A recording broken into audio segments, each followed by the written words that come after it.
मनसि प्रतिष्ठिता मनो मे वाचि प्रतिष्ठितम् आविराविर्मयेति वेदस्य मणिस्तः श्रुतं मे मा प्रहासीः अनेनाधीतेन अहोरात्रान् संददामि ऋतं वदिष्यामि सत्यं वदिष्यामि तन्मामवतु तद्वक्तारमवतु अवतु माम् अवतु वक्तारम् अवतु वक्तारम् ॐ शान्ति शान्ति शान्तिः। ॐ श्री गणेशाय नमः। ॐ श्री सरस्वत्यै नमः। ॐ श्री गुरुभ्यो नमः। समस्तजनकल्याणे निरतं करुणामयं नमामि चिन्मयं देवं सद्गुरुं ब्रह्मविद्वरम्। ॐ पार्थाय प्रतिबोधितां भगवता नारायणेन स्वयं व्यासेन ग्रथितां पुराणमुनिना मध्ये महाभारतम् अद्वैतामृतवर्षिणीं भगवतीम् अष्टादशाध्यायिनीम् अम्ब त्वामनुसन्ददामि भगवद्गीते भवद्वेषिणी।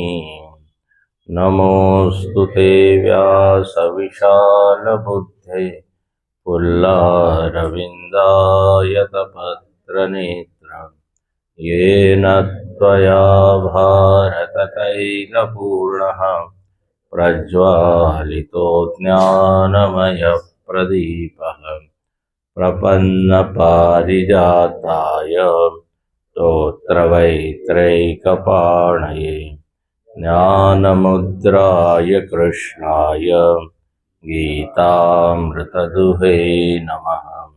सर्वोपनिषदो गावो दोग्धा गोपालनन्दनः पार्थो वत्स सुधीर्भोक्ता दुग्धं गीतामृतं महत्। वसुदेवसुतं देवं कंसचाणूरमर्दनं देवकी परमानन्दं कृष्णं वन्दे जगद्गुरुं कृष्णं वन्दे जगद्गुरुम्। ॐ श्री परमात्मने नमः। अथ पंचदशोऽध्यायः। श्रीभगवानुवाच ऊर्ध्वमूलमदः शाखम् अश्वत्थं प्राहुरव्ययम् छन्दांसि यस्य पर्णानि यस्तं वेद स वेदवित्। अधश्चोर्ध्वं प्रसृतास्तस्य शाखाः गुणप्रवृद्धा विषयप्रवालाः। अधश्च मूलान्यनुसन्ततानि कर्मानुबन्धीनि मनुष्यलोके।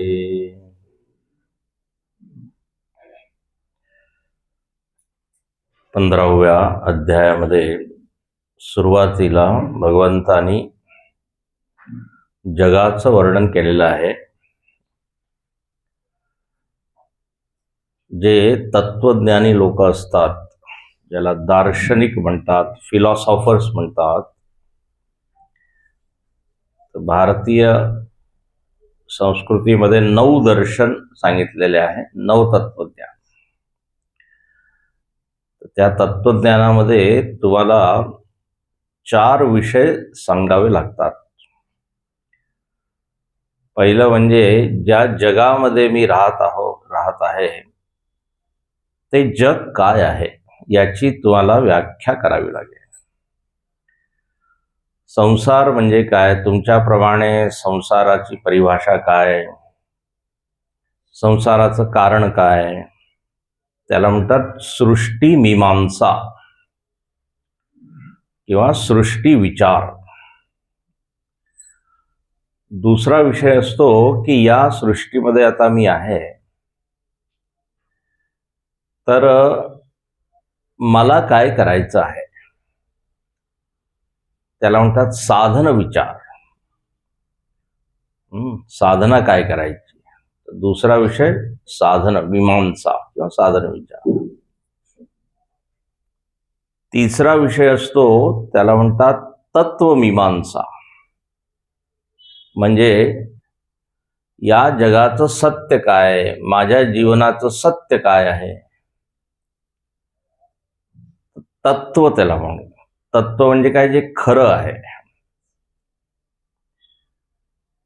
तर तुमच्या सिद्धांताप्रमाणे तत्व काय आहे. आता 9 दर्शन आहे, सगळ्यांनी वेगवेगळं सांगितलं आहे. कोणी म्हणतं शून्य सत्य आहे, कोणी म्हणतं प्रकृती सत्य आहे, भौतिकवादी म्हणतात फक्त भौतिक जगतच सत्य आहे. तर सत्य काय आहे. भक्तिशास्त्र म्हणतात भगवंत सत्य आहे, त्याला म्हणतात तत्वविचार. सृष्टी विचार, साधन विचार, तत्वविचार. आणि हे सगळं मी ज्या ग्रंथाच्या आधारावर सांगत आहे, त्यामुळे आधार ग्रंथ तुमचा कोणता आहे, कशाच्या आधारावर तुम्ही हे सांगता की जगत असं आहे, मी असा आहे, साधना ही केली पाहिजे, तर त्याला म्हणतात प्रमाण. प्रमाण म्हणजे ज्ञानाचं साधन, प्रमाण विचार. आता कोणी वेदाला प्रमाण मानतं, कोणी प्रत्यक्ष इंद्रियांनाच प्रमाण मानतं, पण त्याच्या आधारावर आम्ही म्हणत आहोत. कोणी, सगळ्यांचे ग्रंथ वेगवेगळे आहे. योग सूत्राच्या आधारावर आम्ही म्हणत आहोत. आता इस्लाम आणि ख्रिश्चनिटीवाले म्हणतात आम्ही कुराणाच्या आधारावर म्हणत आहोत, बायबलच्या आधारावर. त्यांच्यासाठी प्रमाण ग्रंथ तो आहे. तर प्रमाण पाहिजे. प्रमायाह करणम. प्रमा म्हणजे ज्ञान, ज्ञानाचं साधन. तर या 4 विषयांवर चर्चा केलेली आहे सगळ्या ग्रंथांमध्ये. आता भगवद्गीता प्रमाण आहे, ठीक आहे, किंवा उपनिषद प्रमाण आहे. मग आता सृष्टीबद्दल वेदांताचं काय मत आहे, तर आता भगवंतानी इथे म्हणून सृष्टीबद्दल सांगितलं. याचा अर्थ असा असतो की पहा, अनेक लोकांना वाटतं की अध्यात्मामध्ये लोक जगाचा विचार करतच नाही, फक्त स्वतःचाच विचार करतात, ध्यान करतात, समाधी लावतात. असं नाहीये. जगाबद्दल भरपूर चिंतन केलेलं आहे. जेवढं चिंतन आईन्स्टीन आणि न्यूटननी केलंय तेवढंच चिंतन शंकराचार्यांनी आणि व्यासांनी सुद्धा केलं. पुराणांमध्ये पहा, भागवतामध्ये सृष्टीचा एवढा विस्तार तिथे सांगितलेला आहे. तर जग काय हे सुद्धा आपल्याला समजायला पाहिजे. कारण जिथे आपण राहत आहोत, जग एक आधार आहे ना, तर त्याची उपेक्षा करून कसं चालेल. म्हणून इथे देवानी सुरुवात केली आहे की हे जग काय आहे, तर म्हणे जगाचं कारण परब्रह्म आहे, जे सगळ्यात सूक्ष्म आहे, जे सगळ्यात आधी आहे, काळामध्ये आधी आहे. आणखीन कार्यकारणाची जी परंपरा आहे, एकानंतर एक आकाश आला, आकाशामधून वायू, वायूमधून अग्नी, अग्नीमधून पृथ्वी, जळ. त्या सगळ्यांच्या आधी जो होता तो कारण. तस्माद् वाये तस्मादात्मन आकाश संभूत. आकाशात वायू. सदैव सौम्य इदमग्र आसीत नान्यत किंचन मिशन. काहीच नव्हतं तेव्हा तो होता. तर इथे देवाने त्याला ऊर्ध्व म्हटलंय. ऊर्ध्व मूळम मूलम. मग त्याच्यापासून जग पूर्ण प्रकट झालं, अभिव्यक्त झालं. जसं एका बीजामधून, बीमधून काय पूर्ण झाड उत्पन्न होतं. बीजस्यांतरिवांकुरौ जगदिदं प्रांग निर्विकल्पम पुनः. दक्षिणामूर्ती स्तोत्रामध्ये शंकराचार्य सांगितलं. त्या बीजामध्ये पूर्ण झाड पॅक असतं. पहा भगवंताचं पॅकिंग पहा. आणि प्रत्येक बीजामध्ये वेगवेगळं. बीजाकडे पाहून आपण सांगू नाही शकत. तर एक दशा या जगाची अशी आहे जिथे काही हे नानात्व नाहीये, अनेकता नाहीये, वैविध्य नाहीये, फक्त तो आहे. आत्मा वा इदमग्र आसी एकमेवा द्वितीयम.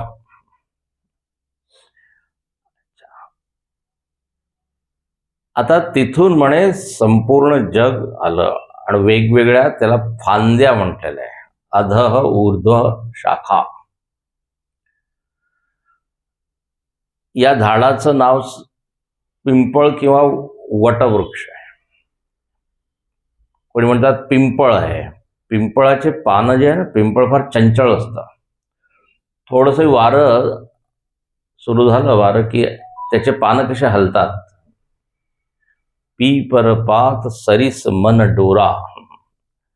आपलं मन सुद्धा त्या पिंपळाच्या पानाप्रमाणे असं. थोडंसं संसाराची हवा लागली की हलतं. तर संसार कसा आहे तर म्हणे चंचल, तर पिंपळासारखा आहे. पण इथे काय सांगितलंय, एक मूळ आहे, मग त्याच्यामधून परत अजून मूळ प्रकट झाली. तर आता हे लक्षण वटवृक्षामध्ये लागू होतं. पिंपळामधून काही मूळ निघत नाही, पण वटवृक्षामधून त्या फांद्याच काय होऊन जातात, पर मुळाचं काम. अवांतर अनुबंधिनी लोके. तर एक मूळ आहे परमात्मा. ठीक आहे, तिथून प्रकट झालं सगळं. आणि आता या संसारामध्ये आपण जखडलेलो आहे, त्याचं कारण काय आहे. त्याचं कारण परमात्मा नाही आहे. कर्मानुबंधिनी मनुष्य. कर्मामुळे आपण जखडलेलो आहे. अच्छा, आता पहा इथे साम्यता कशी आहे वृक्षामध्ये आणि संसारामध्ये. वृक्षाचं मूळ दिसत नाही, आहे की नाही. त्याचप्रमाणे जगाचं मूळ दिसतं का, अव्यक्त आहे. बिल्डिंग असते, बिल्डिंगचा पाया दिसत नाही, पण तेच कारण असतं, त्याच्यावर उभं असतं सगळं. धरणी कंप म्हणतात, भूकंप आला की काय आहे, तर मूळच हलतं. आणि मग पूर्ण एवढी मोठी बिल्डिंग जी अगदी सॉलिड वाटते आपल्याला, ती पत्ते असतात ते काय म्हणतात, त्याच्याप्रमाणे पूर्ण कोसळतं. तर दिसत नाही, अदृश्य आहे. सूक्ष्मत्वाद अविज्ञेयम. सूक्ष्म आहे म्हणून अविज्ञेय आहे, दिसत नाही. आता आपण अनेक कर्म केलेले आहे, पण आपल्याला कर्म माहित आहे का, माहित नाही. तर कर्मानुबंधीनी मनुष्य लोक आहे. मनुष्य लोकामध्ये कर्माचा अधिकार आहे. म्हणून शंकराचार्य इथे म्हणतात मनुष्याणाम कर्माधिकार प्रसिद्ध. विविध लोक आहे, जग आहे, त्याच्यामध्ये काही भोग योनी आहे ना, जिथे नुसतं भोग आहे. पण मनुष्य शरीर नुसतं भोग करत नाही, तर कर्म सुद्धा तो करतो. मनुष्याला 3 स्वातंत्र्य मिळालेलं आहे. कर्म स्वातंत्र्य, विचार स्वातंत्र्य आणि इच्छा स्वातंत्र्य. आहे ना. इच्छा आली की आपण पूर्ण करू शकतो, पूर्ण करू नाही शकत, हे आपल्यावर आहे. जसं फोनमध्ये मेसेज आला तर आपण काय रिसीव्ह करू शकतो, डिलीट करू शकतो, सेव्ह करू शकतो. त्याचप्रमाणे इच्छा आली की जरुरी नाही की इच्छा आली की त्याला पूर्ण करायचंच आहे. कर्तुम अकर्तुम अन्यथा कर्तुम, असंही करू शकतो, तसंही करू शकतो. विचार आणि कर्म, ज्या पशुयोनी आहे त्याच्यामध्ये काय काही स्वातंत्र्य नाही आहे. त्यांना प्रकृतीने जसं बनवलंय तसंच ते काम करतात. तर कर्मयोनी आहे. क्षिप्रम हिमानुषे लोके सिद्धिर्भवती कर्मजा. या जगामध्ये जो कर्म करतो ना त्याला लगेच फळ मिळतं. कर्मजा सिद्धी इथे क्षिप्रम लवकर. नर करनी करे तो नर का नारायण हो जाए. आधी केलेची पाहिजे, काय केल्याने होत आहे. आधी केले, आधी केले मग सांगितले समर्थाने. तर कर्म एक आपल्याला भगवंतानी शक्ती दिलेली आहे, त्याच्याद्वारे आपण काही करू शकतो. वरही जाऊ शकतो, खाली जाऊ शकतो, स्वर्गामध्ये जाऊ शकतो, नरकामध्ये जाऊ शकतो. पण पशु पापही नाही करू शकत, पुण्यही नाही करू शकत. त्यांना जसं निसर्गाने बनवलं आहे. आता सिंह जेव्हा त्या हरणाला मारतो तर त्याला काही पाप लागत नाही, पण त्याच हरणाला जर मनुष्याने मारलं तर केस चालतात मग कोर्टामध्ये. अपराध आहे, दंडनीय अपराध. आणि जर बैल जर शेत नांगरतोय तर त्याला काही पुण्य नाही होत, प्रकृती आहे, नेचर आहे. तर कर्मानुबंधीनी मनुष्य. अच्छा, आता या जगाबद्दल सांगितलं की गुणांमुळे हे जग प्रवृद्ध होत आहे. आता जगामध्ये त्रिगुणांचं दर्शन होतं. न तदस्ति पृथिव्यां वा दिवी देवेषु वा पुन्हा. या जगामध्ये त्रिगुण व्याप्त आहे. त्रिगुणामुळेच हे सगळं चालू आहे. यज्ञ, पूजा पाठ, सत्व आहे जगामध्ये म्हणून चालू आहे. रजोगुणामुळे लोक मोठे मोठे सगळे काम करत आहे. फॅक्टरी आणखी काय, कारखाने आणखी बिझनेस, व्यापार. बाजारात गेला की तुम्हाला काय रजोगुण. बाजारात गेल्यावर ध्यान करण्याची इच्छा नाही होत, विकत घेण्याची इच्छा आहे की नाही, रजोगुण. आणि मग माणूस थकतो काम करता करता, मग काय झोप येते, तमोगुण. आणि या तिन्ही गुणांची गरज आहे, असं नाही की तमोगुण वाईट आहे. तमोगुणाचा तुम्ही लाभ घेतला रात्रभर म्हणून आता फ्रेश आहात. इथे तमोगुणाची गरज नाहीये, इथे सत्वगुणाची गरज आहे.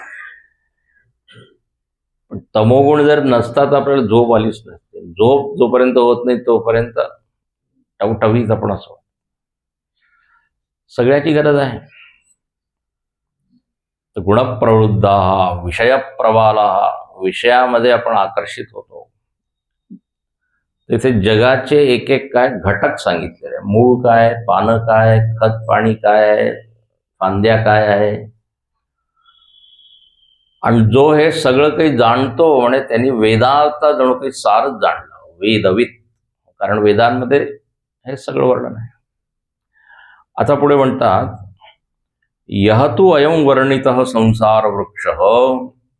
आता या संसाराचं जे वर्णन आता केलं, अजून जर या संसारावर विचार केला आपण तर म्हणजे जसं आपल्याला संसार वाटत आहे ना तसं नाही आहे.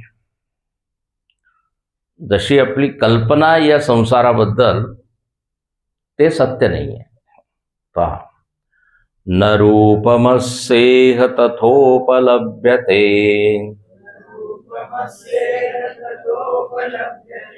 नान्तो न चादिर्न च सम्प्रतिष्ठा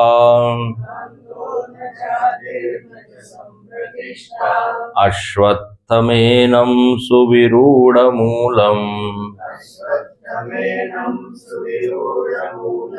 असङ्गशस्त्रेण दृढेन चित्वा न रूपमस्येह तथोपलभ्यते नान्तो न चादिर्न च सम्प्रतिष्ठा अश्वत्थमेनं सुविरूढमूलम् असङ्गशस्त्रेण दृढेन चित्वा. अस्य रूपम न उपलभ्यते यथा वर्णितम. शंकराचार्य म्हणतात म्हणजे जसं वर्णन केलंय तसं जग आपल्याला दिसत नाही, उपलब्ध होत नाही. म्हणजे असं काही दिसत नाही की फांद्या आहे आणखी काही, असं तर काही झाडाप्रमाणे दिसत नाही. कारण झाड काय एक रूपक आहे, उदाहरण आहे. आणि दुसरं इथे अर्थ खूप गंभीर आहे. म्हणजे जी मान्यता आहे किंवा जे आपल्याला वाटतं जग असं आहे तसं नाहीये. विचार केल्यावर ते वेगळंच दिसतं. म्हणून मराठीमध्ये काय वाक्य आहे, जसं दिसतं तसं म्हणून जग असतं. आता इथून जसं दिसतं तसं नसतं. इथून असं वाटतं सगळ्यांना समजत आहे, सगळेजण ऐकत आहे, सगळ्यांचं मन इथेच आहे, दिसतं तर असं, पण तसं नसतं. एकदा जर मी विचारलं म्हणे काय कुठे लक्ष कुठेच नव्हतं, पण इथून वाटतं की सगळे. तर जगामध्ये म्हणून इंग्लिशमध्ये एक वाक्य आहे, परसेप्शन्स आर डिसेप्टिव्ह. म्हणजे जसं जे आहे ना ते धोका देतं. असं वाटतं की खरं आहे, अरे आता वाटतं की हे जग एकदम ठोस आहे, सत्य आहे, कधी न बदलणार आहे, सगळं परिस्थिती तशीच राहिले, बदलून जातं. म्हणून इथे शंकराचार्यांनी एका ओळीमध्ये सगळे उदाहरणं दिले. म्हणजे हे जग कसं आहे. हाँ ते वो फोन को जरा नोटिफिकेशन वाला बंद कर लो. स्वप्न मरीची उदक माया गंधर्व नगर समत्वा दृष्ट नष्ट स्वरूप. खूप सुंदर. म्हणजे हे जग कसं आहे, स्वप्नाप्रमाणे. वाटतं का आपल्याला स्वप्नाप्रमाणे? असं वाटत नाही. स्वप्नाला आपण खोटं समजतो, पण या जागृत अवस्थेला काय म्हणतो, सत्य. पण विचार केल्यावर कळेले हे सुद्धा स्वप्नाप्रमाणेच आहे. संसार स्वप्न तुल्योही, आत्मबोधामध्ये शंकराचार्य म्हणतात. रागद्वेषादी संकुला स्वकाले सत्यवद्वाती प्रबोधे सती असत भवेत. म्हणजे स्वप्नाची काय काय लक्षण आहे. स्वप्न जेव्हा आपण पाहतो तेव्हा वाटतं एकदम खरं आहे, सुख दुःख भय सगळं आपल्याला तिथे होतं आणि वाटतं एकदम खरं आहे. पण स्वकाले सत्यवत भाती, स्वप्नकाले सत्यवत भाती, किंतु जागृत अवस्थायाम असत भवती. जाग झाल्यावर अरे, आपण घाबरून उठतो. जो सपने सिर काटे कोई, असं वाटतं माझं कोणी मस्तकच कापलंय स्वप्नामध्ये. कोणी एकदम तो उठला, हो मस्तक आहे खांद्यावर. जागे हानी न लाव कचू. तिथे लॉटरी जर उघडली तरी काही लाभ नाही, आणखीन चोरी झाली तरी काही हानी नाही. पण त्या क्षणी नाही कळत ना, त्या क्षणीच आपल्याला ते सत्यच वाटतं. अच्छा, स्वप्नामध्ये काय, एकदा ते स्वप्न म्हणजे स्वप्नामधून आपण बाहेर आलो, ती अवस्था गेली की आता फक्त त्याची एक स्मृती राहते बस, की मी असं स्वप्न पाहिलं.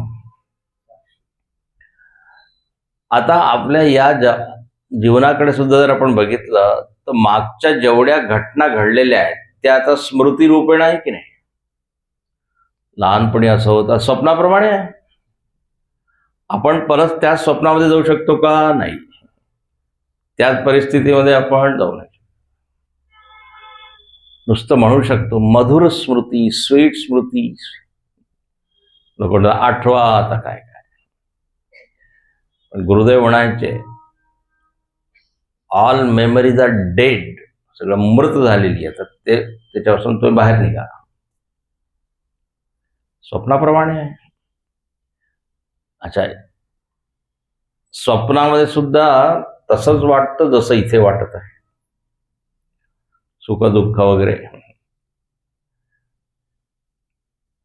एक वाघ जो आहे तो खायला निघाला आहे स्वप्नामध्ये. आता तो माणूस त्याला विचारतो तू खाईल का मला? तो वाघ म्हणतो आता तू विचार कर, स्वप्न तुझं आहे, काय करू मी? तुझी काय इच्छा आहे? कारण मी सुद्धा तुझीच एक वासना आहे. वाघाची वासना त्या रूपात प्रगट. या जागृत अवस्था सुद्धा आपण जे काही बनवलंय ते काय, ते सगळे वासना आहे. आता तुम्ही खूप तुलना करा, कंपॅरिझन करा. हे पहा, असंच म्हटलेलं नाही आहे की जागृत किंवा हे जगत स्वप्नाप्रमाणे. विचार करून म्हटले. म्हणून म्हणतात की जो ज्ञानी पुरुष आहे तो त्या स्वप्नामधून जागा होतो, बाकी लोक झोपलेले राहतात. या निशा सर्वभूतानां तस्यां जागृती. तुळशीदासांनी सांगितलंय की म्हणे अवलोन सानी अवन नसई हो, राम कृपा भव निसा सिरानी, जागे फिरण डसई. म्हणजे भगवंताच्या कृपेनी ही मोह निद्रा, अज्ञान निद्रेमधून मी आता जागा झालो. म्हणजे आता मला कळत आहे काय सत्य आहे, काय असत्य आहे. विचार करण्याच्या पूर्वी जे मला वाटत होतं, विचार केल्यानंतर ते तसं नसतं. दृष्टी बदल गई तो सृष्टी बदल गई. यथा दृष्टी तथा सृष्टी. तर इथे म्हणतात न रूपम अस्य उपलभ्यते. जसं आज आपल्याला उपलब्ध होत आहे, विचार केल्यावर ते वेगळंच कळेल. आता जो भक्ती करतो, भक्ती केल्यावर त्याची भक्ती परिपक्व झाली तर त्याला सगळीकडे कोण? विठ्ठलच दिसत आहे. तो म्हणतच नाही की मी जगामध्ये राहतो. तो काय म्हणतो? मी भगवंतामध्ये राहतो. तीर्थ विठ्ठल, क्षेत्र विठ्ठल, देव विठ्ठल, माता विठ्ठल, पिता विठ्ठल, नामा म्हणे माझा विठ्ठल सापडला. आहे ना, दृष्टी बदलली. उलट गई मेरी नयन पुतरिया. चरणदास म्हणून एक संत झाले. म्हणून एक ग्रंथ काय करतात, जगाला बदलत नाही. जगाला तुम्ही बदलूही नाही शकत. फक्त पाहण्याचा दृष्टिकोन. व्हॉट्सअपवर मेसेज येतात ना, चांगले चांगले मेसेज येतात. व्हॉट्सअप सुद्धा एक प्रकारचं काय आजकाल उपदेशक आहे. तर त्याच्यामध्ये आलं होतं म्हणे शाळेमध्ये, कॉलेजमध्ये आपल्याला त्रिकोण, चतुष्कोण, षटकोण हे सगळं शिकवतात, पण जीवनाकडे पाहण्याचा दृष्टिकोन शिकवत नाही. शुभ सकाळ, रोज एक विचार. बरोबर आहे, दृष्टिकोन. आता अर्जुनाकडे जर आपण बघितलं तर भगवंतानी काही त्याला अस्त्रशस्त्र पुरवले नाही की तो उभा राहिला त्याच्यामुळे, असं काही झालं नाही. पाहण्याची दृष्टी, ज्या युद्धाला तो पाप म्हणून पाहत होता त्याची दृष्टी बदलली. म्हणे धर्म आहे, धर्म आहे. त्याचप्रमाणे तर स्वप्नाप्रमाणे आहे हे. मरीची उदक असे, मरीची उदक म्हणजे मृगजळ. वाटतं की पाणी आहे तिथे, विचार केल्यावर अरे इथे वाळवंटात कुठे आलं पाणी. विचार केल्यावर एकदम दृष्टी बदलली. पण त्या मृगाला किंवा त्या हरणाला किंवा पशुला ते कळत नाही, म्हणून तो तिकडे. मरीची उदक. गंधर्व नगर, काल उदाहरण दिलं मी, ढगामध्ये तसं दृष्टनुष्ट स्वभाव आहे. पण आपल्याला वाटतं हे जग एकदम खरं आहे. त्यामुळे विचार केल्यावर तुम्हाला त्यानंतर आदि अंत प्रतिष्ठा याची आपल्याला काही दिसत नाही. असं वाटतंय तर काही आदी नाही आहे, अंत नाही आहे, आणि कशावरही हे टिकलेलं नाही आहे. पण खरं म्हणजे याचा आधार एक आहे, तो दिसत नाही पण आधार आहे, परमात्मा आहे. पण कसं वाटतं आपल्याला? नांतो न चादिर न च संप्रतिष्ठा. याचा काही आधार नाही. जगच आपल्याला आधार वाटतं आणि त्याच्यामध्ये मी आहे. पण खरं म्हणजे जगाचा सुद्धा एक आधार आहे, परमात्मा. तो दिसत नाही. जसं पहा, आपण एखादा सिनेमा पाहतो, तर तो सगळा सिनेमा दिसतो कुठे? त्या पडद्यावर. पण जेव्हा आपण सिनेमा पाहतो आपलं लक्ष असतं का त्या पडद्याकडे? विसरूनच जातो की पडदा आहे. ते दृश्य चित्रच एवढे आकर्षक मोहक असतात की त्याच्यामध्ये त्याचं जेव्हा सिनेमा संपतो किंवा लाईट जातात किंवा काही गडबड होतं तेव्हा एकदम काय दिसतं, अरे पडदाच आहे. गुरुदेव गंमत करायचे. आधीच्या काळी काय टेक्नॉलॉजी एवढी डेव्हलप नव्हती, तर ते मधून मधून ती रील कट होऊन जायची, तर एकदम तिथे काय नुसतं पडदा दिसायचा, किंवा लाईट जायची तर नुसता पडदा. मग सगळे प्रेक्षक लोक असं शिटी वाजवायचे, हा ऊ. तर गुरुदेव म्हणायचे ही साक्षात्काराची शिटी आहे. त्यांना साक्षात्कार झालाय की पडदा सत्य आहे, सिनेमा मिथ्या आहे. म्हणून आनंदाने ते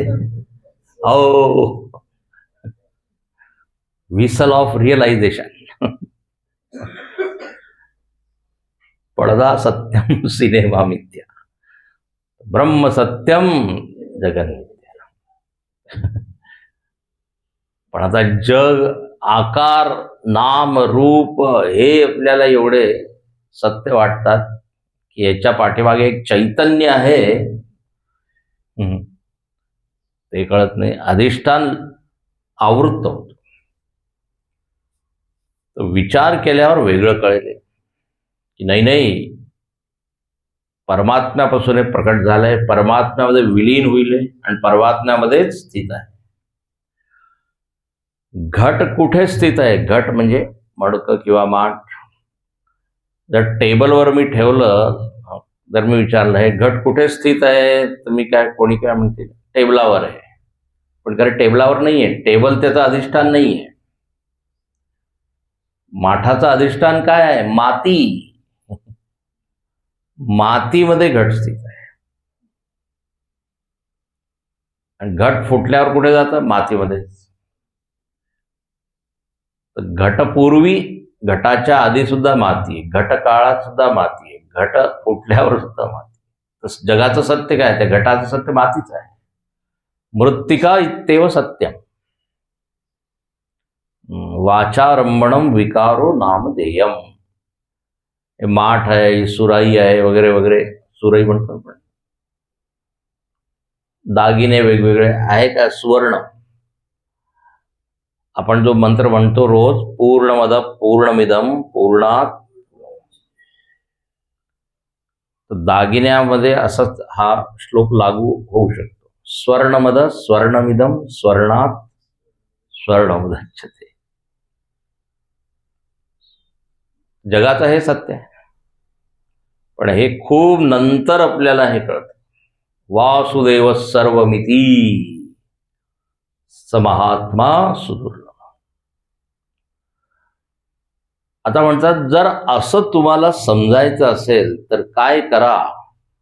असंगशस्त्रेण दृढेन चित्वा अश्वत्थमेनम सुविरूढ मूलम. आज हे जग आपल्याला सत्य वाटत आहे आणि सुविरूढ झालंय, घट्ट झालं. वाटतं की बस जगाच्या पलीकडे काहीच नाही. सुविरूढानी विरोहम गतानी मूलानी यस्य तम सुविरूढ मूलम. कर्म आहे, रागद्वेष आहे, वासना आहे, त्याच्यामुळे आपण या जगामध्ये घट्ट बांधलेलो. पण इथे म्हणतात जर या संसार वृक्षापासून मुक्त व्हायचं असेल तर काय करा, तर म्हणे याला कापा. हे संसार आपोआप म्हणजे नष्ट होऊन जाईल असं नाहीये. झाडाला काय करावं लागतं, कापावं लागतं. त्यामुळे कशाने कापायचं, असंग शस्त्रेण दृढेन चित्त. हे पाय, झाड असं असतं की झाडामध्ये पानं फुलं येत राहतात, ते नष्ट होतात, नवीन येतात. झाड नष्ट होत नाही, तसंच राहतं. आपण म्हणतो ना, हे झाड आहे, इतक्या वर्षापासून हे फळ देत आहे. एक असतं पीक आणि एक आहे काय, झाड. पिकाचं आयुष्य तर फार कमी असतं ना, 2-3 महिन्यामध्ये ते पीक. पण वृक्ष कसं आहे, तसं आहे. तर संसार सुद्धा असंच आहे. याच्यामध्ये लोक येत आहे, जात आहे, येत आहे. संसार तसंच आहे, सुविरूढ मुला.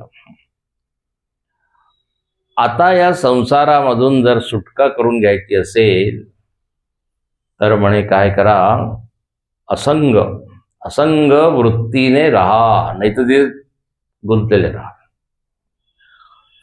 आता असंग म्हणजे काय, कुठे माझा संग झालेला आहे. शंकराचार्य इथे म्हणतात छान, पुत्र वित्त लोक एषणादिभ्य व्युत्थानम तेन असंग शस्त्र. पुत्र मित्र कलत्र म्हणजे संपूर्ण संसार, संसाराच्या सगळ्या गोष्टी.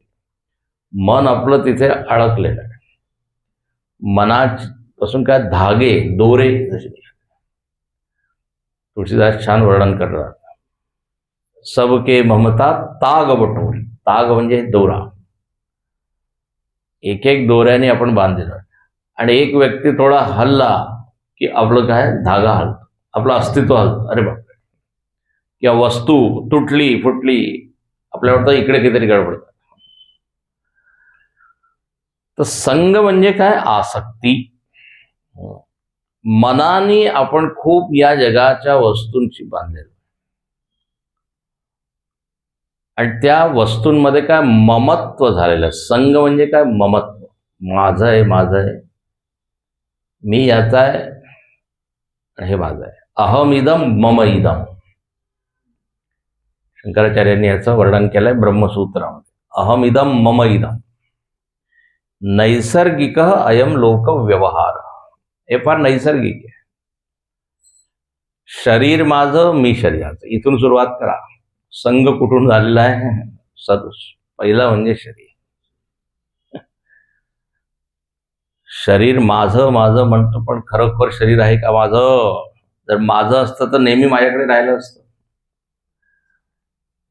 पण यमराज म्हणतात चला आता वेळ आलेला आहे, चला.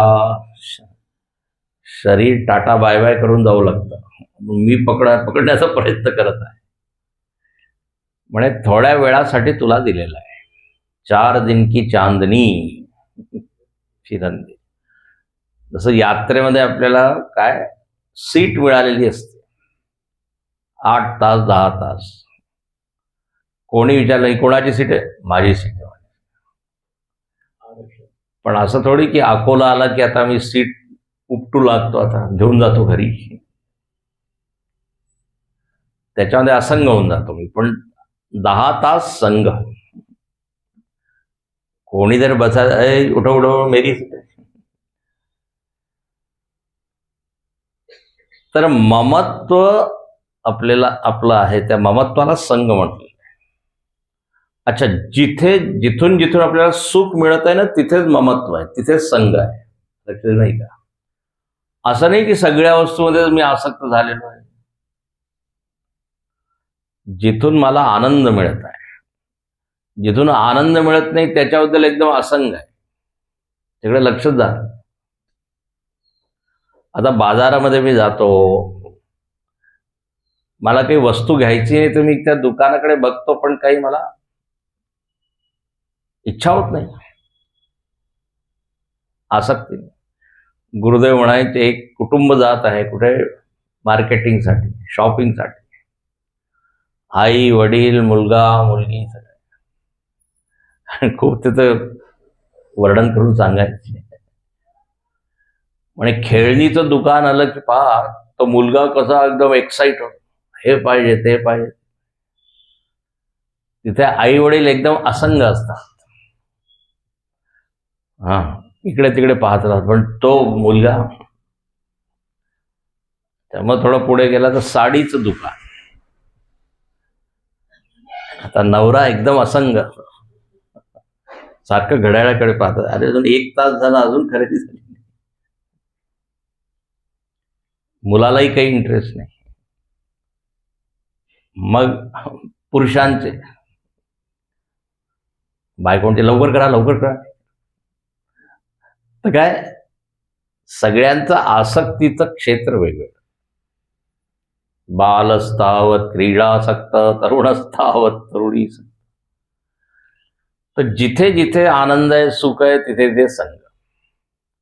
आता म्हणे असं काही झालं पाहिजे की जगामधून, म्हणजे जगामधून जर मला असंग व्हायचं आहे, जगामधून अलिप्त व्हायचं आहे जगापासून, तर तिथे सुखबुद्धी नसायला पाहिजे. जेव्हा आपल्याला कळतंय दुःखद आहे की मग अफवा. पण म्हणे सुख तर पाहिजे मनुष्याला. ते खूप छान वर्णन आहे. जर जगापासून अलिप्त व्हायचं आहे तर परमात्म्यामध्ये आसक्त झालं. परमात्म्याचं सुख ज्याला कळेल तो संसारापासून काय होईल, असंग.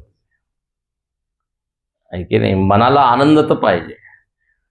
म्हणून स्वामी पुरुषोत्तमानंद म्हणायचे 2च वस्तू आहे, एक आहे नश्वर आणि एक आहे ईश्वर. जर ईश्वरामध्ये मला खूप प्रेम, गोडी, आवड लागली तर मग अफवा. रसवर्जम रसोप्यस्य परम दृष्ट्वा निवर्तते. परम दृष्ट्वा. आता खेळणीमध्ये आपण एकदम असंग झालेलो आहे का, कारण त्याच्यामधून सुख सगळं संपलं. आता उच्च वस्तूमध्ये जी प्लास्टिकची कार होती ती आता माझ्यासाठी बेकार झाली आहे. पण असं नाही समजायचं की कार बेकार झाली. आता खरोखरची कार, आसक्तीचा विषय बदलला. पण जर त्याच्यापेक्षा उच्च जर मला आनंद मिळू लागला विचार करण्यामध्ये, सत्संगामध्ये, जपमध्ये, ध्यानामध्ये, तर मग लोक सांसारिक गोष्टी सुद्धा सोडतात. त्यांना काही वाटत नाही. तर घट्ट धरून पकडलेलं आहे त्याला. असंग शस्त्रेण, म्हणून गीतेमध्ये भगवान म्हणतात मय्यासक्त मना पार्थ योगम युंजन मदास. म्हणजे आसक्त तू हो, पण कुठे आसक्त? माझ्यामध्ये आसक्त. पण इतकं सोपं नाहीये भगवंतामध्ये आनंद अनुभव करणं. हे पहा, भगवंतापासून आपल्याला भीती वाटते, पण आनंदासाठी जगामध्ये जातात. लोक भीतीपोटी भक्ती करतात, पण आनंदामुळे भक्ती नाही करत.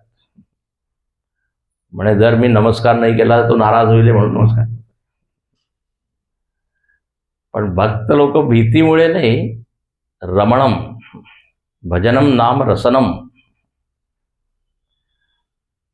परमात्म्यामध्ये संग, सत्संगत्वे निसंगत्व आहे ना.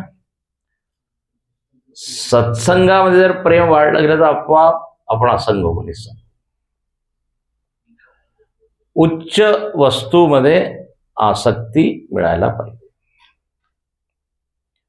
आता अनेक लोक सत्संगामध्ये असंग असतात, सत्संगापासून असंग. साक्षी भावनेने पाहत असतात. इथे साक्षी नाही बनायचं, इथे भोगता बनायचं. साक्षी म्हणजे काही प्रभाव नाही. त्यामुळे तुम्हीच म्हणतात ना, अलिप्त राहिलं पाहिजे. तुम्ही प्रवचन करत राहा, मी अलिप्त, काही प्रभाव नाही. पद्मपत्र विवाम असा. इथे पूर्ण आसक्त व्हायचं, बाहेर निघाल्यावर निराश. असंग शस्त्र ही काय, एक इथे साधना सांगितली, एक शब्द दिलाय फक्त. कपिल गीतेमध्ये सुद्धा कपिल भगवान म्हणतात ना देवहूतीला, काय घे ना स्वामी, कोणता शस्त्र आहे, असंग, त्यानीच तू या संसाराला मार, असं वर्णन आहे. अच्छा, संसार वृक्षम सबीजम उद्धृत्य, याचं जे बीज आहे संसाराचं, आसक्ती वासना, म्हणे त्याच्यावर तू आघात कर. हे कसं काय होईल? तर म्हणे हे तेव्हाच होईल जेव्हा तुम्ही सत्संग कराल, शास्त्र वाचाल, ऐकाल, मग माहीत पडेल की अच्छा, संसारापेक्षा जास्त आनंद तर इथे आहे. अजूनपर्यंत मला माहीतच नव्हतं आतापर्यंत. आपण जगालाच आनंदाचं काय सोर्स मानतो, पण परमात्मा सुद्धा आनंदाचा स्रोत आहे, रमणीय आहे, हे हळूहळू कळतं. अच्छा, आता म्हणतात एकदा तुमचं मन असंग झालं की मग काय करावं? त्यामुळे मग तुम्ही विचार करा. ततः पदम तत्परिमार्गितव्य. हे पहा, सोपं आहे. आता इथे मी जे काही प्रवचन करत आहे, सांगत आहे, ते तुम्ही तेव्हाच समजू शकता जेव्हा तुमचं मन असंग आहे. जर इथे बसल्या बसल्या तुम्ही संसाराचा, घराचा विचार करत असाल तर विचार होईल का? विचार करण्यासाठी मन उपलब्ध पाहिजे, आणि विरक्त मन उपलब्ध असतं, आसक्त मन फसलेलं असतं.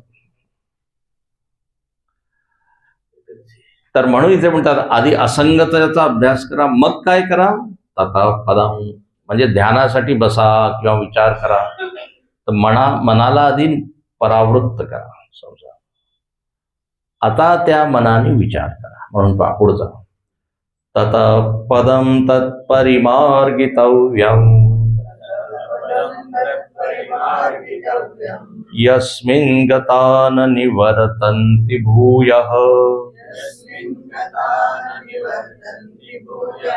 तमेव चाद्यं पुरुषं प्रपद्ये यतः प्रवृत्ति प्रसृता पुराणी ततः पदं तत्परिमार्गितव्यम् यस्मिन् गता न निवर्तन्ति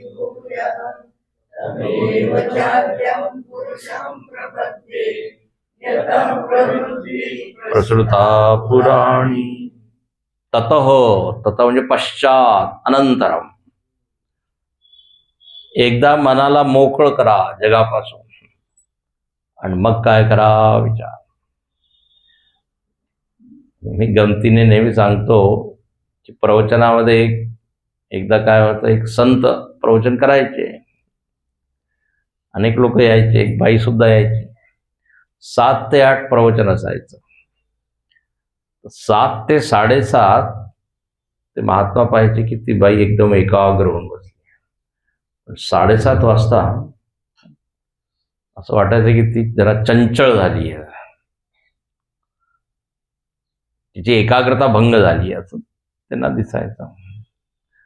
तर एक दिवशी त्यांनी विचारलं की असं का? तर म्हणे असं आहे की 7:30 वाजता घरी नळामध्ये पाणी येतं, माझं मन घरामध्ये जातं, कोणी आहे की नाही, पाणी भरत आहे की नाही, म्हणून थोडं मन. अर्धा तास असंग, मग काय संग, आहे ना छान उदाहरण. तर विरक्त मन पाहिजे, मग काय होईल? ततः पदम तत्परिमार्गितव्य, परिमार्गण करा त्याच्यानंतर. परिमार्गण म्हणजे अन्वेषण, विश्लेषण, चिंतन, त्याला म्हणतात परिमार्गण. शंकराचार्य म्हणतात अन्वेषणम ज्ञातव्यम इत्यर्थः. तव्यत प्रत्यय इथे, केलंच पाहिजे, परिमार्गतव्यम म्हणतो कर्तव्यम, जे करायचंच आहे त्याला काय म्हणू? कर्तव्य. तर रोज बसलं पाहिजे 10 मिनिटं 15 मिनिटं विचार केला पाहिजे. अच्छा, कशाचा विचार करायचा? हे खूप महत्वाचं आहे. सगळं सोडून आता मी बसलोय, पण काय विचार करायचा, कोणाबद्दल विचार करायचा हे माहीतच नाही. तर इथे ध्येय सुद्धा ते सांगत आहे. यस्मिन गतान निवर्तन्ति भूयः तमेव चाद्यम पुरुषम. म्हणे त्या पुरुषाचं तुम्ही ध्यान करा जिथे गेल्यावर परत परत येत नाही. यस्मिन गता न निवर्तन, त्या पदाचं ध्यान करा. इथे पुरुषालाच काय म्हटलेलं आहे? पद. पुरुष म्हणजे परमात्मा, त्याला म्हटलेलं आहे पद. पद शब्दाचा अर्थ असतो संस्कृतमध्ये पद्यते यस्मिन. जिथे आपण चालून जातो ना त्याला म्हणतात पद. पोहोचतो जिथे त्याला म्हणतात पद. आता पंतप्रधान एक पद आहे, राष्ट्रपती एक पद आहे, इंद्र पद, ब्रह्मदेव पद. तर जिथे आपण पोहोचतो, जे आपलं ध्येय आहे. तर म्हणे इथे काय आहे? पुरुष म्हणजे परमात्मा. पुरुष शब्दाचा अर्थ असतो तो पूर्ण आहे. अनेक वेळा तुम्ही ऐकलं, पूर्णत्वात पुरुष, जो पूर्ण आहे, ज्याच्याद्वारे संपूर्ण जग भरलेलं आहे. चैतन्य रूपात, अस्तित्व रूपात, आनंद रूपात जो पूर्ण जगामध्ये व्याप्त आहे त्याला म्हणतात पुरुष. पुरुष शब्दाचे दोन अर्थ आहे. जो पूर्ण आहे तो पुरुष, आणि पुरी शयनात इथे पुरुष. या नवद्वार रूपी जी नगरी आहे, म्हणजे शरीर, या शरीरामध्ये जो राहतो, पुरी शयनात, राहतोही नाही, झोपतो. चैतन्याला काय म्हटलेलं, जो झोपतो. झोपतो म्हणजे जो अकर्ता आहे. आत्मा काहीच करत नाही, चैतन्य काहीच करत नाही. चैतन्यामुळे डोळे पाहत आहे, वाणी बोलत आहे, मन विचार करत आहे, पण स्वतः चैतन्य कसं आहे? निष्क्रिय, अकर्ता आहे. म्हणून तिथे म्हटलेलं आहे जो झोपतो. झोपेमध्ये काही क्रिया करत नाही आपण, अकर्ता.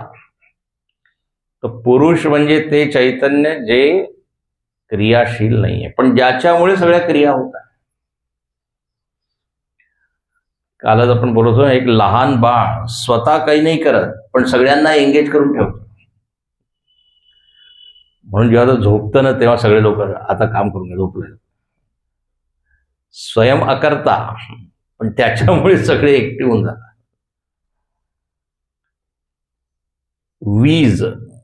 वीज आली की सगळे उपकरण काम करू लागतात. पुरुष म्हणजे असं चैतन्य. त्या पुरुषाला समजणं, त्याचा साक्षात्कार करणंच काय आहे? ध्येय आहे, पद आहे. त्यामुळे त्याच्याबद्दल विचार करा. म्हणजे सोप्या भाषेत काय? आत्मचिंतन करा. परिमार्गणम. अच्छा, जर आत्मसाक्षात्कार झाला तर मग काय?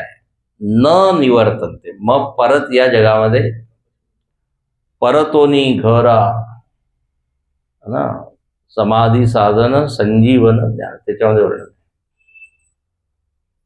परत येत नाही. स्वर्ग वगैरे मध्ये गेल्यावर परत यावं लागतं, पण मोक्ष झाल्यावर काय? मग परत सर्गे पिनोपजायन्ते प्रलयेन व्यथन्ते यद गत्वा न निवर्तन्ते. यस्मिन गता न निवर्तन्ति भूय. त्या परमात्म्याचं म्हणे तुम्ही ध्यान करा, आधी श्रवण करा, मनन करा, आणि त्याचीच काय तुम्ही शरणागत व्हा, शरणागती पत्करा. म्हणून तमेव चाद्यम पुरुषम प्रपद्ये. प्रपद्ये म्हणजे मी प्रपन्न होतो, शरण घेतो, त्याचा आधार घेतो, त्याच्याच आधारे मी काय करतो? साधना. हे लक्षात ठेवा, भगवंताच्या कृपेमुळे साधना होते, आणि साध्यही भगवंतच आहे, साधनही तोच, साध्यही. तमेव चाद्यम पुरुषम प्रपद्ये यत प्रवृत्ती प्रसुता पुराणी. त्या पुरुषापासूनच सगळी प्रवृत्ती होत आहे, हे संपूर्ण जग चालू आहे. शंकराचार्य म्हणतात ऐंद्रजालिकत्वात, ऐंद्रजालिकात इव. जसं एक जादूगर असतो की नाही, जादूगर काय मायाजाळ त्याचं पूर्ण पसरवतो, तर भगवंताची सुद्धा एक माया आहे, त्याला त्रिगुण म्हणू किंवा प्रकृती म्हणू, आणि त्याच्याद्वारे हा संसार काय चालू आहे. म्हणजे परत इथे संकेत केलेला आहे की जगाचं कारण तो परमात्मा आहे, त्याच्यामुळे जग चालू आहे. रावणाला काय वाटायचं, माझ्यामुळे जग आहे. असुर लोकांची हीच भावना आहे. जगामध्ये अनेक वेळा वाटतं ना, मी जर नसेल तर काय होईल माहिती आहे का तुम्हाला, माझ्यामुळे चालू. दुसऱ्याने सांगितलं तू गेल्यावर आत्ता जसं चालू आहे याच्यापेक्षा अजून छान पद्धतीने चालू, आम्ही वाट पाहतो. पण अभिमान की माझ्यामुळे जग आहे. ईश्वरो हमहम, बलवान हम सुखी. आसुरी योनी, आसुरी वृत्तीचे जे लोक आहेत त्यांचं. एक वेन नावाचा राजा होता, भागवतामध्ये म्हणतो, तो म्हणतो मीच देव आहे, आता तुम्ही माझी मूर्ती बनवा, माझ्यासाठी हवन करा, वेनाय स्वाहा इदम नमो असं म्हणा. विष्णवे स्वाहा नका म्हणू. हिरण्यकश्यप सुद्धा म्हणायचा मी आहे ईश्वर, मी या जगाचा करता धरता. अरे म्हणे शिंक आली तर तू थांबवू नाही शकत, जग काय चालू. अभिमान. तिथे म्हणतात ज्याच्यामुळे हे जग चालू आहे म्हणे तोच पुरुष आहे, त्या पुरुषाचं तू ध्यान कर. अच्छा, आता पुढच्या श्लोकामध्ये साधन विचार इथे थोडासा संकेत केला, आणि या 5व्या श्लोकामध्ये 6 प्रकारची साधना सांगितली. म्हणून मी सांगितलं या अध्यायामध्ये आतापर्यंत सृष्टी विचार झाला, आता साधन विचार. म्हणे असंगता, एक तर असंगतेचा अभ्यास करा, आणि मग आता या 6 गोष्टी खूप छान आहे. निर्माण मोहाजित संग दोषा, अध्यात्मनित्या विनिवृत्त कामा, द्वंद्वैर्विमुक्ता सुख दुःख संगै, गच्छन्त्यमूढा पदमव्ययं तद्, निर्माण मोहाजित संग दोषा, अध्यात्मनित्या विनिवृत्त कामा, द्वंद्वैर्विमुक्ता गच्छन्त्यमूढा पदमव्ययं. म्हणे जर त्या पदाची प्राप्ती करायची असेल तर या साधना करा. इथे म्हणतात गच्छन्ति अमूढाः अव्ययम पदम तत् अव्ययम पदम. त्या अव्यय पदावर कोण पोहोचतं, कोण जातं, तर म्हणे अमूढाः. इथे संधी आहे बरं का, असं नका वाचू मूढाः पदम अव्यय. गच्छन्ति अमूढाः, आता दिसत तर नाही अमूढा, पण विच्छेद केल्यावर असं जर आपण वाचलं की मूढा हा पदम गच्छन्ति, तर भगवंत म्हणेल अरे तू मूढ आहे. मग अमूढा, अमूढा म्हणजे ज्यांनी विचार केलेला आहे. संस्कृतमध्ये मूढ म्हणजे काय, म्हणजे जो मोहित आहे. मूह धातूपासून मूढ शब्द बनलेला आहे. शंकराचार्यांना मूळ शब्द खूप आवडतो, मूळ मते. आणि त्याचं म्हणतात मूढतेचे सुद्धा प्रकार आहे, सम्मूढ, प्रमूढ, विमूढ. मूर्खता सुद्धा, अज्ञान सुद्धा वेगवेगळ्या पातळीचा आहे. पूर्णपणे मूढ, सम्यक मूढ, समूढ, प्रकर्षेण मूढ, चांगला आहे, चांगला मूढ आहे. बाकी मूढ, नॉर्मल मूढ आहे. गुरुदेव म्हणायचे विमूढ म्हणजे काय, विशेष मूढ, ज्यांनी डॉक्टरेट केलेली आहे मूढतेमध्ये. मूर्खतेमध्ये प्राप्त केली. तर मूढाः न गच्छन्ति अमूढाः गच्छन्ति. अच्छा, म्हणे कथम गच्छन्ति, कशा प्रकारे ते जातात, काय त्यांनी केलंय. पहिला शब्द छान आहे, निर्माण मोह. आता अनेक वेळा वाचताना लोक चुकीचं वाचतात. कसं वाचतात म्हणजे निर्माण मोह, निर्माण नाहीये. निर्माण मोह म्हणजे तुम्ही मोहाचं निर्माण करा असा अर्थ होऊन जाईल.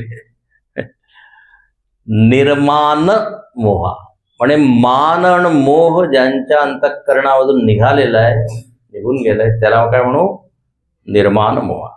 मानः च मोह च मान मोह तौ निर्गतौ येभ्य ते निर्माण मोह. मान आणखीन मोह या हे दोन विकार जे आहेत ते ज्यांच्यामधून निघून गेले.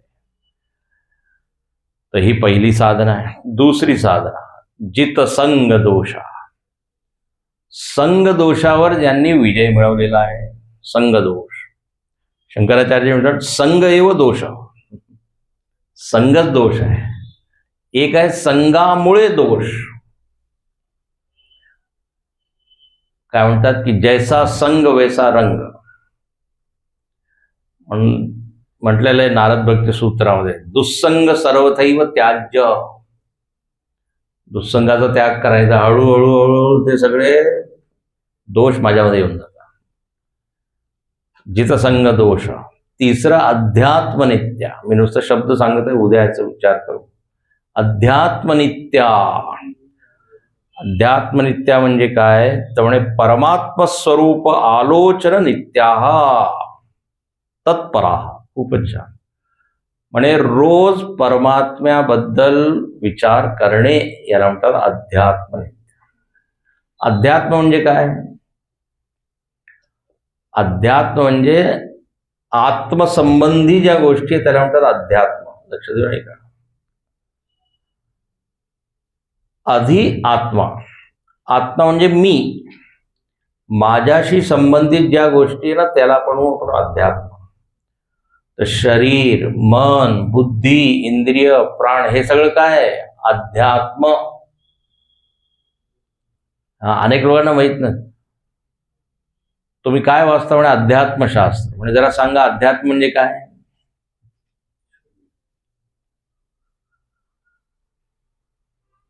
आध्यात्मिक प्रवचन ऐकायला आम्ही जातो. स्वामीजी आध्यात्मिक ज्ञान देतात. तर त्याने विचारलं आध्यात्मिक म्हणजे काय. म्हणजे स्वामीजींनाच विचारला, तेच बोलत होते. अध्यात्म शब्दाचा अर्थ कळला पाहिजे. तुम्हाला माहिती आहे ना 3 प्रकारचे ताप आहे. डेंग्यू मलेरिया नाही, ताप म्हणजे विघ्न. आदिभौतिक, आदिदैविक, आध्यात्मिक. तर तिथे कसं आपण म्हणतो आध्यात्मिक म्हणजे माझ्याशी संबंधित जे विघ्न आहे. शरीर डोकं दुखत आहे, आध्यात्मिकता. झोप येत आहे, आध्यात्मिकता. असे विघ्न ज्याचं सोर्स मीच आहे.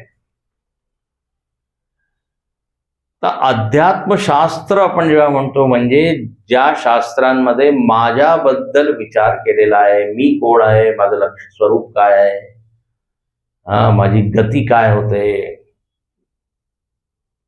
तर अध्यात्मनित्या म्हणजे रोज स्वतःबद्दल विचार करायचा. स्वामीजी हे तुम्ही छान सांगितलं, मी माझ्याबद्दलच विचार करतो, तो अर्थ नाही इथे. स्वतःबद्दल विचार करणं म्हणजे मी खरं कोण आहे. हू एम आय म्हणतात ना, मैं कौन हूं. तर रोज चिदानंद रूप शिवोहम शिवोहम मनोबुद्धी अहंकार चित्तानि नाहम.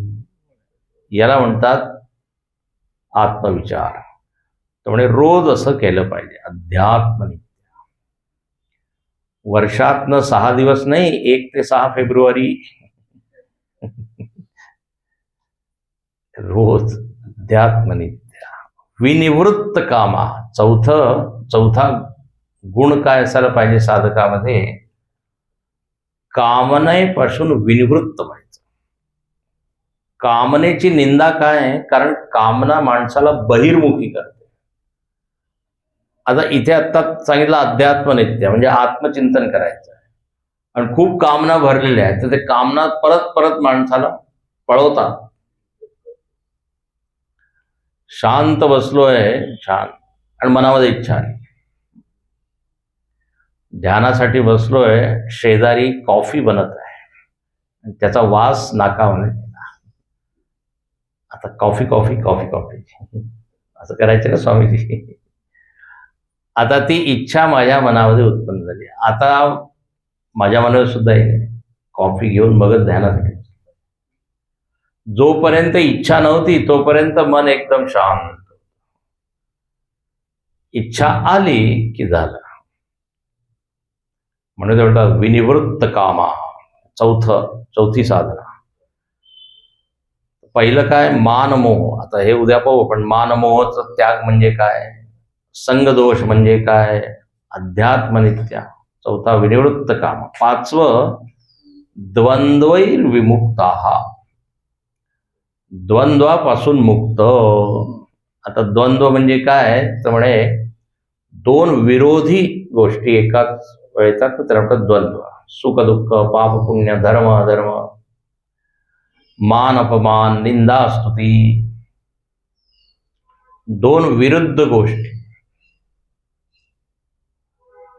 गमतीने एका स्वामी लक्षात आलं, ते उदाहरण देत होते द्वंद्वाचे. द्वंद्व म्हणजे काय तर म्हणे धर्म अधर्म, पाप पुण्य, पेअर्स ऑफ अपोजिट त्याला म्हणतात.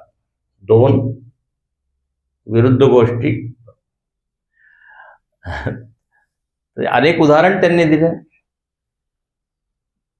ती व्यक्ती म्हणाले की हे सगळे जुने उदाहरण, नवीन काही उदाहरण द्या.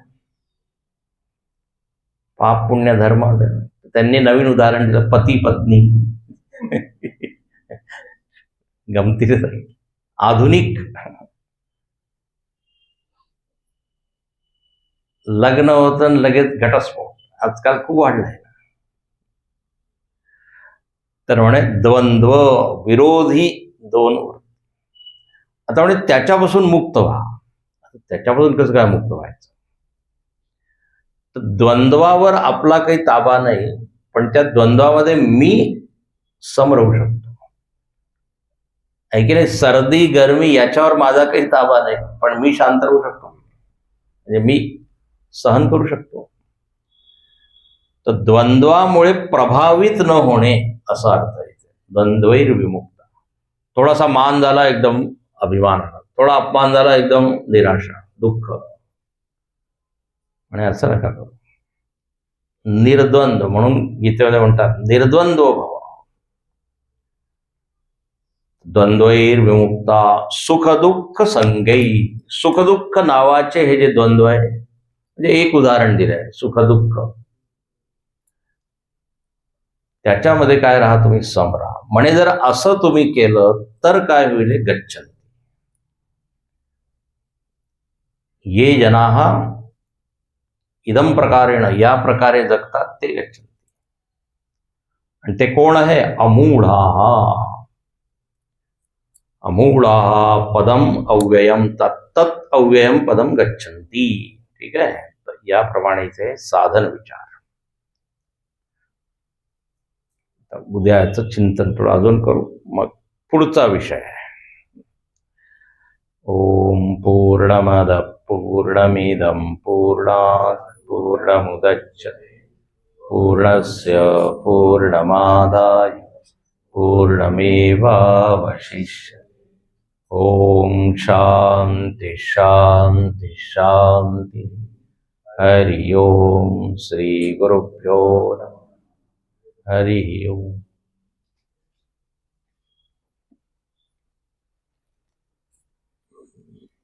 निर्मा